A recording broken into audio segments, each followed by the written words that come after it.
my beloved Boss Mike Severa. Meron pa mga kababayan ko, meron pa. Maraming pananagutin eh. 16 na may arrest warrant kaugnay sa maanumalyang flood control projects ang wala sa bansa ayon sa Bureau of Immigration. Kita nyo? Hindi na po dyan si dating Congressman Zaldico.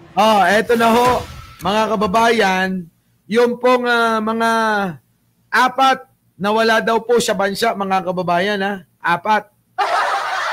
Sino-sino? Sino-sino itong apat na ito?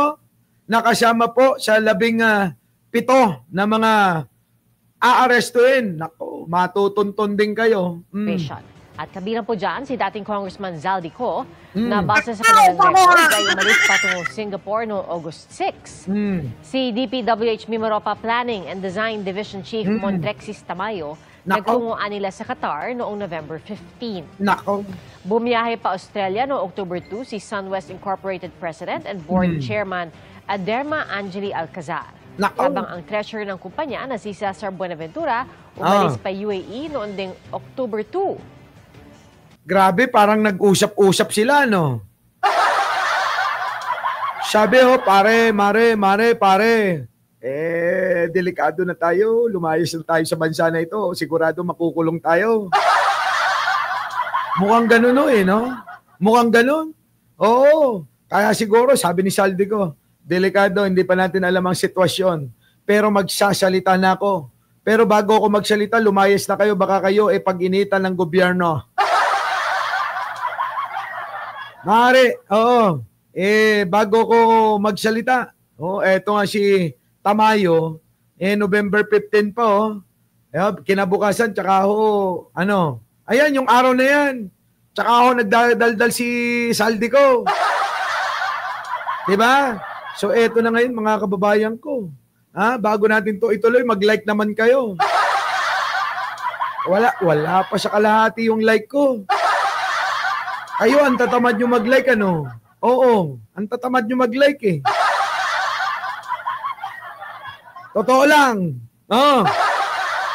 Tuloy. Sabi ni Immigration Commissioner Joel Anthony Viado, inilagay na sa Centralized Derogatory Database ang pangalan ng lahat ng mga may arrest warrant. At naka-heightened alert din ang lahat ng immigration officers sa mga paliparan at pantalan. Nako, yan na mga kababayan ko. Wala nang peace of mind yung mga yan. Wala nang peace of mind yung mga yan. Sa totoo lang, puro didilis nakikinig sa'yo. Ewan ko sa mga hayop na yan. Panood-nood pa kayo. Marami kayong natututunan dito sa channel ko. Totoo lang. Real talk to. Sa mga didilis. Marami kayong natututunan dito. Kahapon nga may tumawag sa akin mga kababayan ko. Eka mga kababayan Boss Mike, hindi ka ba magpapa-interview? Doon kay Siraulong Makagago? Sabi ko, alam mo na Siraulo, magpapa-interview pa tayo. Parehas lang yan, dalawa na yan. Ang tanong ko, may matututunan ba kayo sa mga yan? Real talk lang mga kababayan Ayokong ubusin yung oras ko sa mga bagay-bagay na wala naman tayong matututunan. Tama? Ano matututunan nyo kay Gago? Ano matututunan nyo kay Mangusin? Di ba? Walang kwenta para patulan na. Kasi mga kababayan, isa lang isasagot ko dyan. Tapos ko ng lahat na ipaliwanag para matuto kayo sa mga gawain ng mga yan. Di ba? Tama na yun. Diba? Bahala na sila dyan. Pero kung isipin nyo maigi, kung may matututunan kayo, kahit magandang aral, kahit maganda sana, na makakatulong sa pang-araw-araw nating pamumuhay. Wala Wala, maririnig mo. Murahan sila ng murang dalawa. Parang nagpapaligsahan silang dalawa kung sino pinakapangit Tama. Yung dalawa mga kababayan ko, parang nagpapaligsahan kung sino pinakapangit sa kanilang dalawa Hindi naman pwedeng pagwapuhan. Wala naman sa itsura nila. Di ba? Pagwapuhan silang dalawa. Hindi pwede. Kaya maniwala pa ako, papangitan yung dalawa eh. Parehas pangit eh. Mga kababayan, yung papangit nila eh. Di ba? Oh. Yung isa mga kababayan, mukhang burat na niretoke. Yung isa naman, mukhang burat na niretoke na naumpog yung ulo. Di ba? Sagwa. Ayoko ng mga ganyan, oo. Pass na tayo dyan. Kaya sorry na lang sa mga nagbabalak, wag nyo nang ituloy. Oo. Di ba? Walang kwenta ho. Walang kwenta. Di ba? Totoo hindi. Aminin nyo, mga kababayan ko, ano yung matututunan nyo sa kanya? Matututunan nyo sa dalawang pangit na to.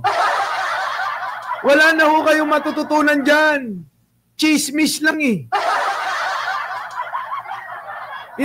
Kaintre-intrisado pa ba yung mga buhay nila? Isang ex-convict at isang siraulo. Ano matututunan ninyo? Wala. Tama, mali. Yan. Kaya manood na lang kayo, siya may matutunan kayo. Yung. Yaan nyo na yung mga yan. Diyos ko. Parehas lang naman sila nag-gain. Siya pang uuto sa inyo, nag-gain sila pareho, kumikita sila ng husto. Tapos, habang kumikita sila, wala naman kayong napapala. Kung iisipin nyo lang maigi, yung sinasabi ko. Tama, mali. Kaya wag na, laging banggit-banggit yung pangalan ko dyan. Si Boss Mike Cervera, maraming alam dyan kay Mangusin. Di ba? Laging ganun, si Boss Mike. Maririnig ko, si Boss Mike. Mababasa ko, si Boss Mike. Sorry ayokong sumasama sa mga tao na alam ko naman na wala naman kayong mapapala at matututunan. Hindi po ako para sa ganun. Okay na ha. Kaya sa mga umaabogado at mga emisaryo, huwag nyo na akong idamay dyan. Tapos na tayo ha. Tapos na tayo. Panadero namin yan, Leonora Brown. Panadero nga namin yan. Panadero. Ito na. Dito na tayo. Yari. Presidential Anti-Organized Crime Commission. Eto na mga kababayan ko. Dito muna tayo bago yan. Ng mga otoridad yan. Ang iba pang sangkot sa illegal POGO operations. Bagaman nakahain na ang mga kaso, aminado ang mga otoridad. Baka akala nyo, flood control lang nakatutok si Pangulo, ha? Diba? Hindi naman Lucy Minagawa. Sa totoo lang, diba?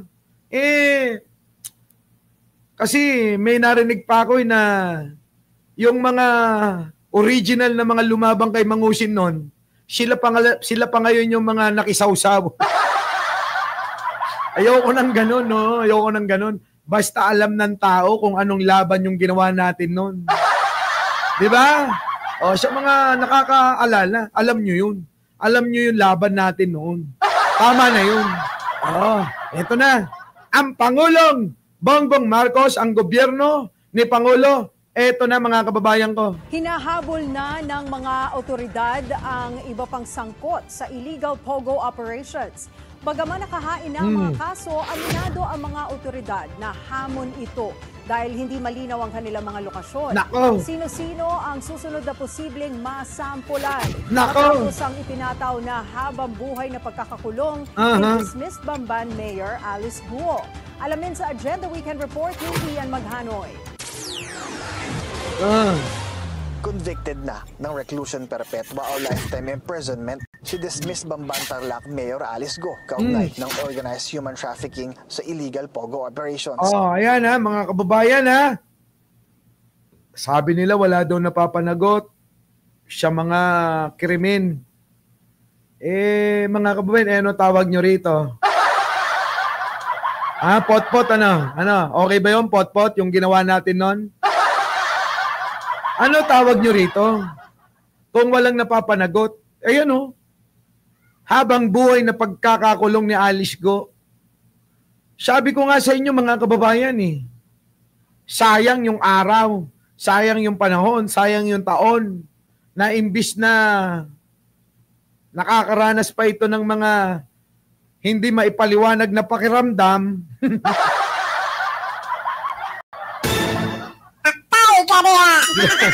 Di ba? Yung bang makaranas pa sana sa labas ng mga hindi maipaliwanag na pakiramdam na minsan masasabi mo, oh Diyos ko, bakit masarap?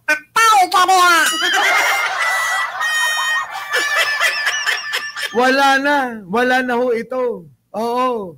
Kaya, mga kababayan, sabi ko nga nung nakaraang araw, maswerte kayo. Nakakatikim pa kayo ng Jollibee. Pero ito, hanggang KFC na lang Di ba? Tuwan-tuwa ako sa GC ang usapan. Oo, Jollibee tsaka KFC. Mga walang niya ngayon. Di ba? So, sayang yung panahon. Mga real talk to, mga kababayan. Di ba, Junjun Adventure? Kapag kayo ay nakulong, wala na. Limitado na ho. Limitado na.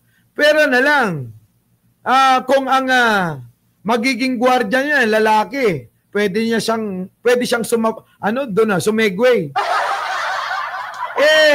Sa correctional kasi kapag babae ang preso, babae rin ang bantay Kaya malabo. Oo.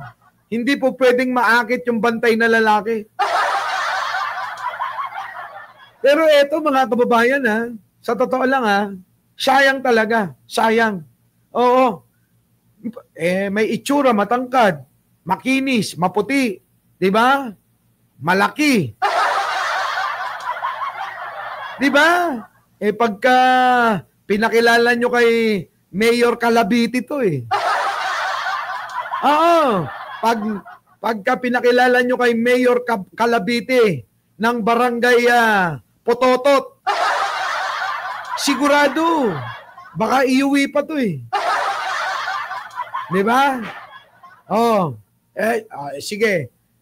Wag kayong magpaka-ipokrito rito sa lahat ng mga lalaki rito Pag ito makakasama nyo sa kwarto at kayo inilapitan at kayo ay nilambing-lambing, hindi nyo bebeng-bangin? Sige nga, real talk tayo. Magpakatotoo kayo. Ako, bebeng-bangin ko yan.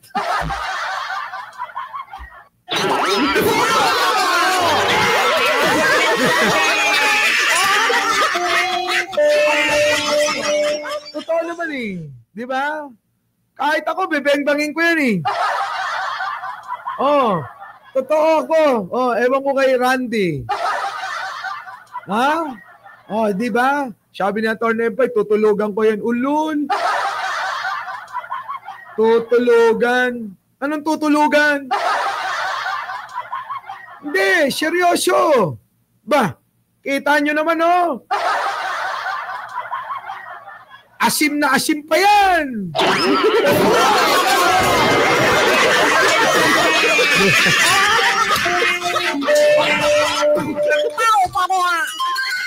Ang chismosa namin kapitbahay. Yun lang. Tuloy. Kaya ang sunod na target ng Presidential Anti-Organized Crime Commission o PAOK ang magkasa ng manhunt operations laban sa mga natitirang Pogo personalities. Kabilang na dyan sina former Duterte spokesperson Harry Roque, Ronalyn Baterna, Pampanga Lucky South 99 operator Cassandra Ong. Pero mga kababayan ko, eto pa lalo. Eto lalo. Ayaw nyo rin? Mga kababayan ko, patay sa akin yan.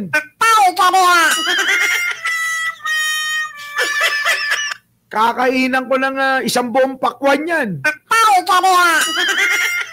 Oh, para matutunan nyo kayong mga lalaki dyan ng mga nahihirapan ng mag-plug ceremony si Junjun. Ay, kariya! Turuan ko kayo sa mga nahihirapan na mag-plug ceremony si Junjun, kumain kayo ng maraming pakwan. Ay, kariya!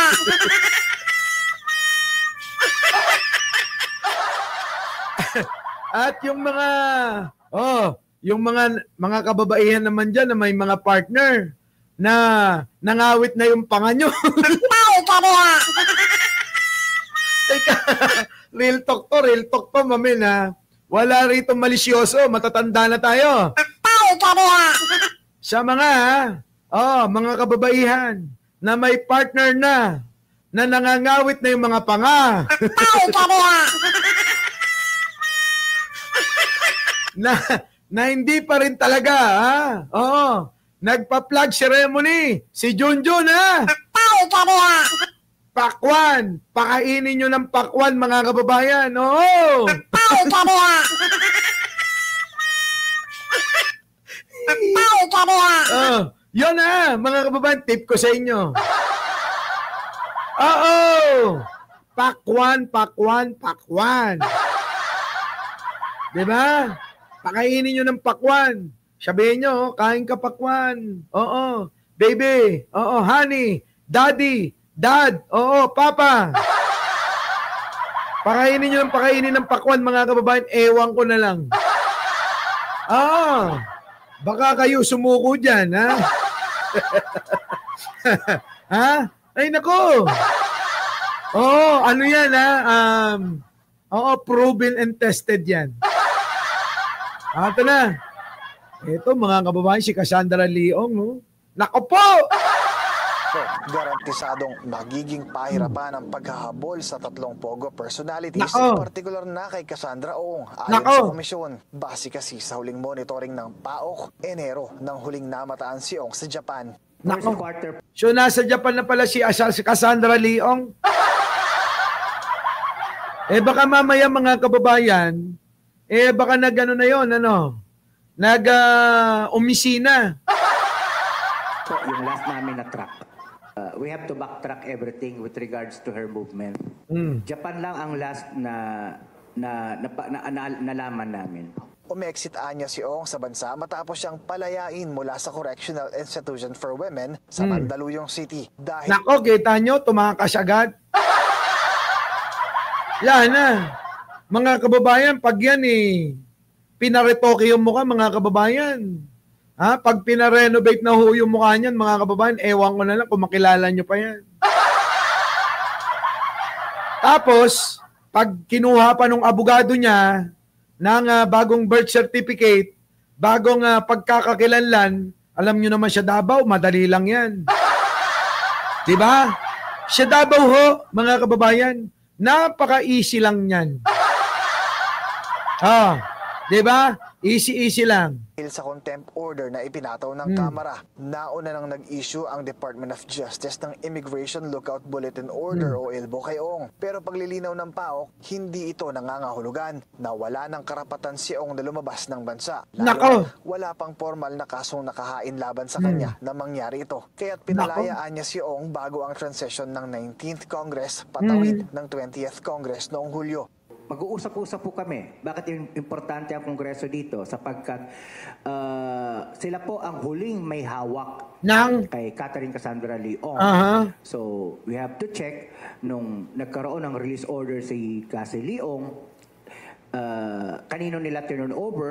Samantala, yellow notice lang daw ang kayang hingin ng Philippine government mula sa Interpol para kay Harry Roque.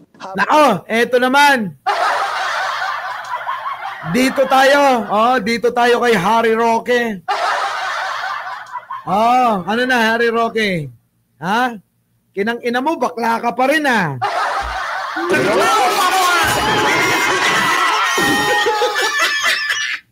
Diba mga kababayan? Si Roque, bakla pa rin hanggang ngayon ongoing ang asylum application nito sa the Netherlands. Sa ilalim ng yellow notice, lokasyon lang umano ng target ang maaaring ipagbigay alam ng Interpol sa requesting country.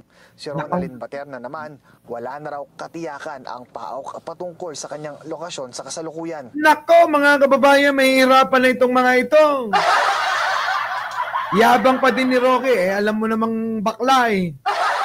Sa ngayon, nakikipag-ugnayan na ang PAOK sa iba't ibang mga law enforcement agency para sa susunod na hakbang laban sa tatlong at-large POGO personalities. Eto na ngayon mga kababayan ko. Puntahan natin si Roque. Presidential Anti-Organized Crime Commission, pinapakumplika umano ng application for asylum ni dating presidential spokesperson Harry Roque ang paglalabas ng red notice ng Interpol laban sa kanya. Ginagawang komplikado pa kasi ni Baklang Roque. Roque, umuwi ka na. Umuwi ka na. Huwag ka nang magpa ano-ano. Baka nakakalimutan mo, pa sa asylum seeker ka pa, hindi ka rito biktima ng kahit na anong pang-aabuso ng gobyerno. Ikaw ang nang biktima. Ikaw ang may kasalanan. Ikaw ang may kaso ng human trafficking. Tapos tatakbo ka. Sasabihin mo, biktima ka ng mapang-abuso na gobyerno. Ikaw nga, inaabuso mo yung piluka mo eh. Buti na lang, nagpalit ka na ngayon, ano? Eto na. Pagkakansela sa inyong passport ay tinatrabaho na rin po daw ng Department of Justice ang Interpol Red Notice laban po sa inyo. Ano po ang inyong masasabi rito?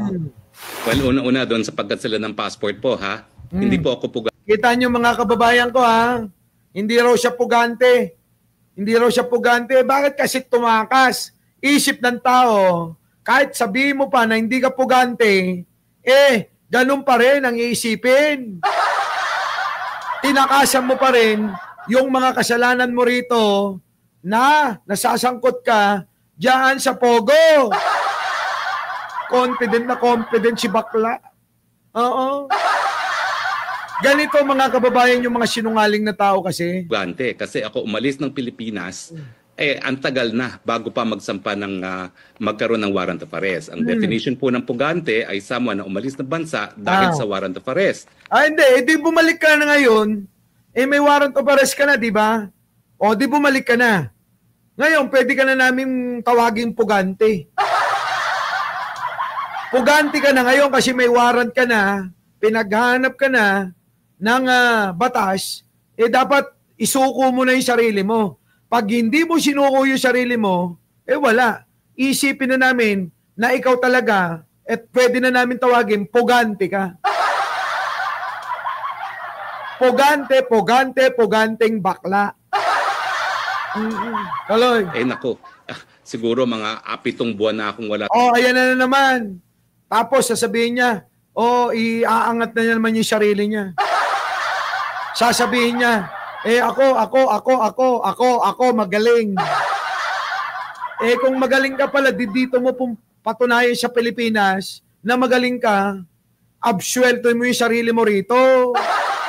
Sa Pilipinas, bago lumabas yung warrant of arrest na yan. So I do not fit the definition of a fugitive. Pangalawa, yung ginagawa naman nila na para sa red notice, well, gaya ng sinabi ko, no, miski kanselahan nila ang passport ko, di ko naman nagagamit po ang passport ko dahil nasa Dutch authorities. Yun naman pala di mas pinapakomplikado mo pa, umuwi ka na. Umuwi ka na rito. Namimiss ka na nung tagatusok mo ng insulin sa katawan mo. Di mo ba namimiss yung luto niyang Jollibee sa'yo? Diba? Di mo ba namimiss yun? Yung Jollibee? Jollibee? Diba? Nagmamakdo ka na lang dyan. Diba? Paano yung McDo, mga kababayan? Paano yung McDo? Ganyan, Ganyan, McDo, Pag isa na lang, McDo na. Hayop yan.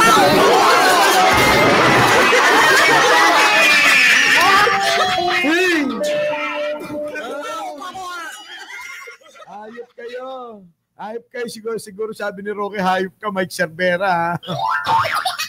Diba? Kung sila Jojo Chavez, nagki-KFC. Yung iba, merong Jollibee.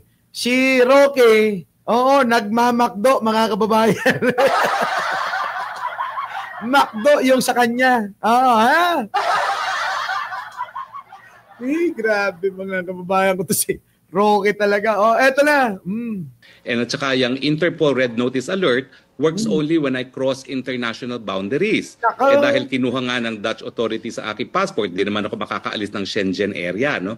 So dito lang ako sa Shenzhen, so miski maglagay sila ng Red Notice sa alert sa akin, wala namang posibilidad na ma-serve sa akin yan dahil hindi nga ako po pwedeng lumabas ng Shenzhen area. Ganun talaga. Maganda nga yan eh. Para wala ka ng kawala. Anong balahura ka, Arnold? Anong balahura? Matatanda na tayo rito, ha? Diba?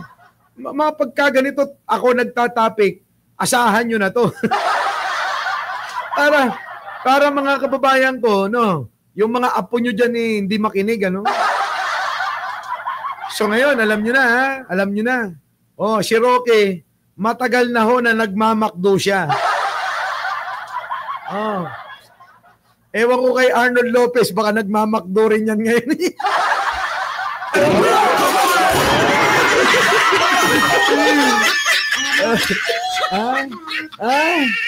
Di ba? Malayo si Ai Chang eh. Diba? Mas okay na yun kaysa mambabae ka. Arnold Lopez, ha? Isipin mo si Ai Chang, ha? Mas okay na yun kaysa nang bababae ka.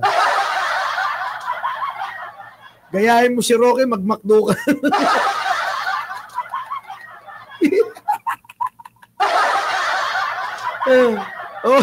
Kaya gahasain mo yung sarili mo. Akala mo ba pag nasa ibang bansa ako, tapos hindi ko kasama si Jen? Ginagahasa ko rin sarili ko.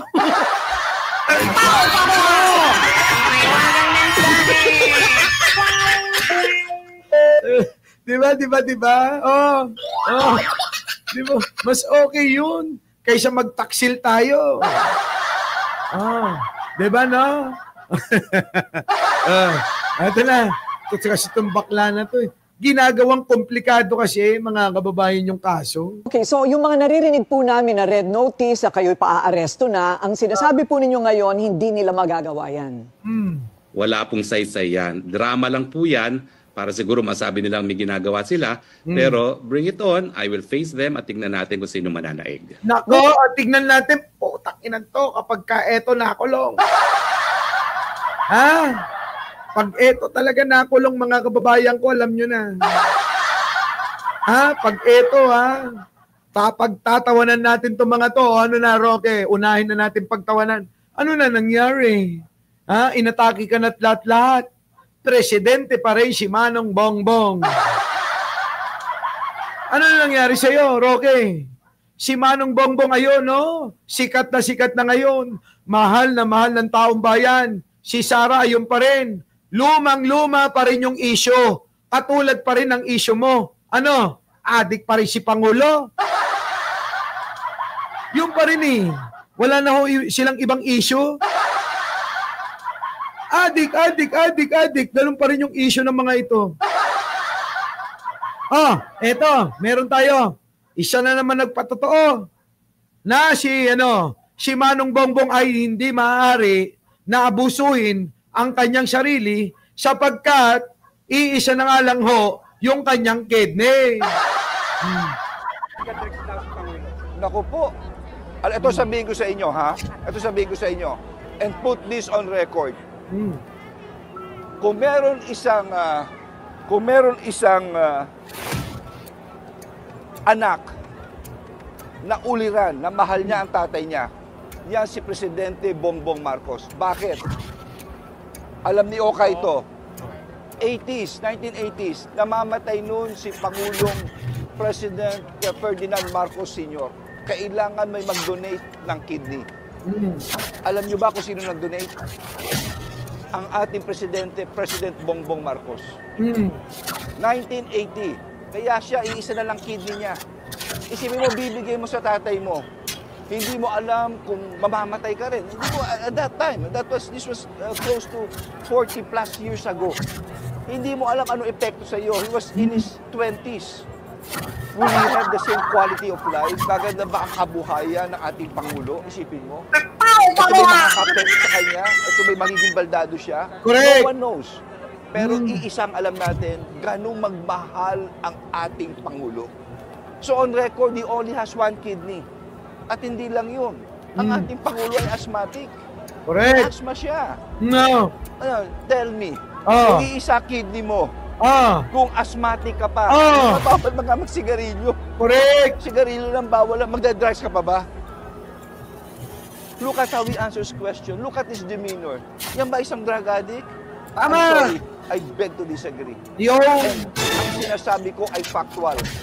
He's living on one kidney. Ito'y simbolo na isang pagmamahal ng anak sa kanyang ama. Naman. Ganyan ang ugali ng ating Pangulo.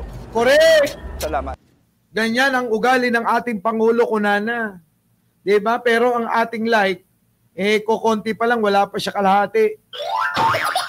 Kaya mga kababayan, dahil dyan, wala pa sa kalahati yung like natin,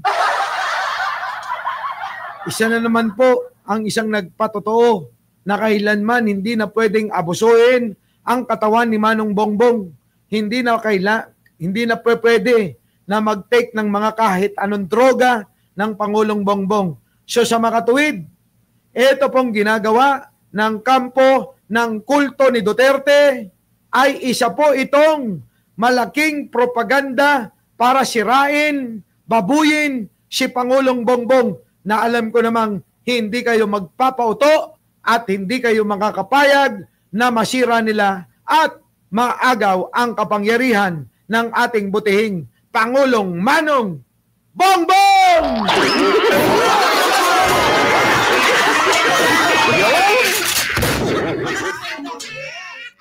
Diba? Totoo, diba? Yun, mga kababayan ko. Kaya, bago tayo sana magpaalam, isang like naman dyan. Isang share, isang kahit na ano na. At para magkaroon na ng pagkakanya-kanya tayo. Oo, kasi yung iba dyan, may schedule pa. Kung ako, may schedule ako sa dentista, mga kababayan, yung iba, baka magmamakdo, magki-KFC at magja-Jollibee pa.